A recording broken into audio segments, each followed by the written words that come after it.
Hello friends, welcome to Stock Market Week Ahead. I'm Aditya from Mostly Bearish. Well, last week there were 4 stocks that I selected, and out of that 3 of them did extremely well. They met all the conditions and they went above that as well. We will take a review of that, and then during the second half of the video, I'll be talking about the 4 stocks that I'm going to be looking at and doing a live analysis in front of you so that you get an understanding about it. So let's review the first 4 stocks that we selected last week and see what happened.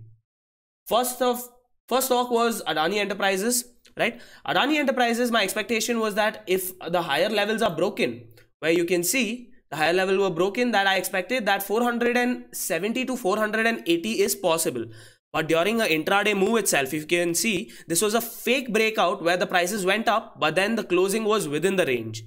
So this was an invalid setup and the stock is still in consolidation. I will wait for a breakdown or a breakout on Adani Enterprises, and on a break of a lower level from here on closing basis, my expectation is going to be somewhere around 440. Now talking about Asian Paints, I had specified if the higher levels are taken out, there are high probabilities that we may see a up move in Asian Paints.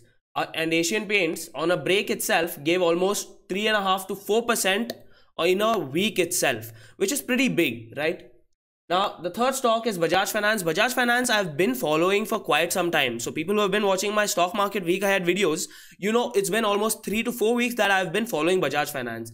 And after the consolidation, I was of the view that in the lower levels, if there is a breakdown, I'm not going to be on the short side of Bajaj Finance.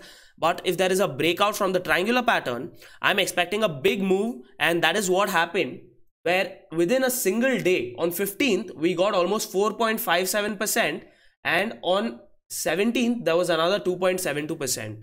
This was a pretty good move, and yes, Bajaj Finance is still strong. Unless there is a big news or big movement in Nifty, there might be strength in Bajaj Finance. The third one is HDFC. HDFC, my specifications were pretty clear that there is a triangular formation where the breakout or breakdown on either side is possible. And I was ready for both. And if you see, there was a good breakout. And as soon as there was a breakout, there was more than 8% move in HDFC within a week. So 3 of the stocks that were selected did brilliantly, whereas one stock, there was a fake breakout, which you need to learn during the markets itself. Now talking about this week, there are 4 stocks that I'm going to be mainly looking at. I'll be doing live analysis so that you can get an understanding. But before that, this is an analysis that I have done for my own learning and my own position taking. Make sure you do your own analysis and do not initiate any positions just based on this analysis. Take a look at it for learning purposes, and that's what Mostly Bearish concentrates on, right? Now talking about this week, I'm going to be looking at Bajaj Auto. Bajaj Auto, after a good consolidation, let me draw the range of consolidation.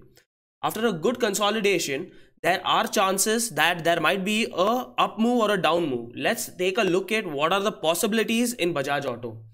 Well, now the expectation of this is only if the high is cleared. That is where on closing basis, right? The closing has to be above this line. We may see an initiation of up move where I'm expecting somewhere close to 3,400, which is easily possible on the break itself.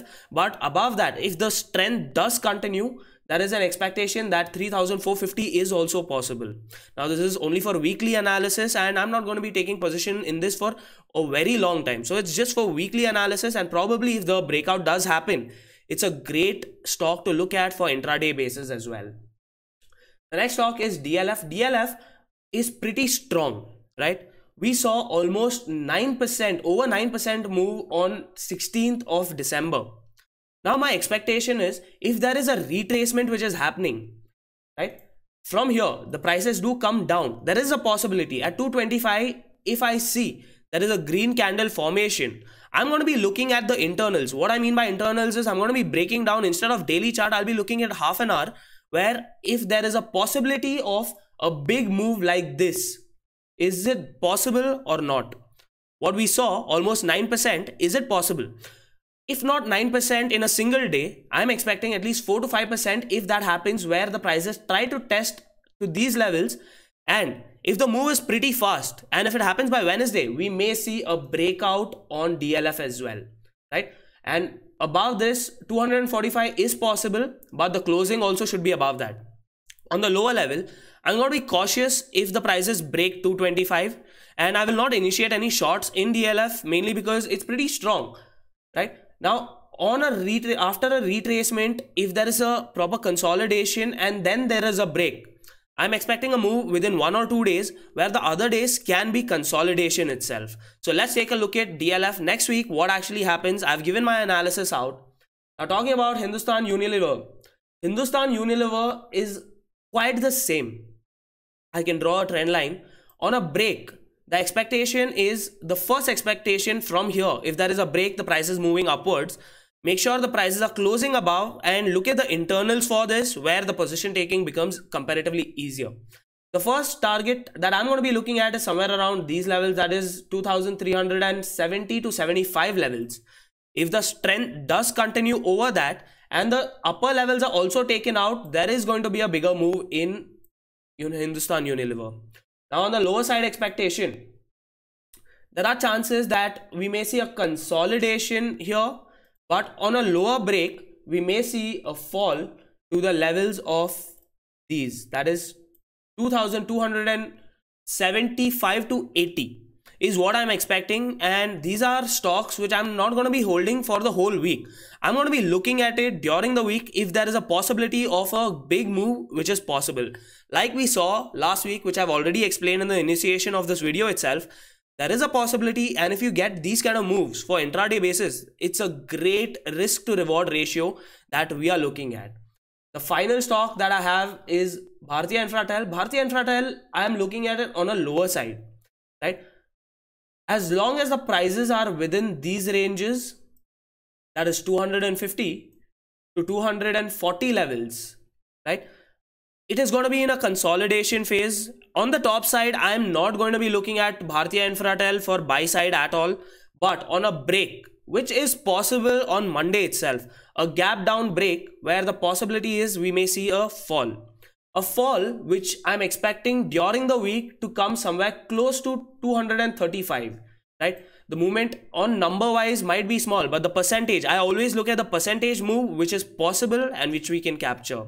So I hope you guys have got an analysis of what I'm going to be looking at, and you saw what happened last week as well. Make sure you subscribe to Mostly Bearish for getting continuous understanding and knowledge on stock market and learning also. I only concentrate on learning, and I'm very, very fixed about my mindset that I want to only provide learning and no calls, no nonsense. I don't show money. I talk about percentage. Percentage is where you're going to grow in your portfolio and even in long term as well. So make sure you subscribe and also join my Telegram channel. The link is given in the description for live updates from my side during market hours. Thank you so much for watching.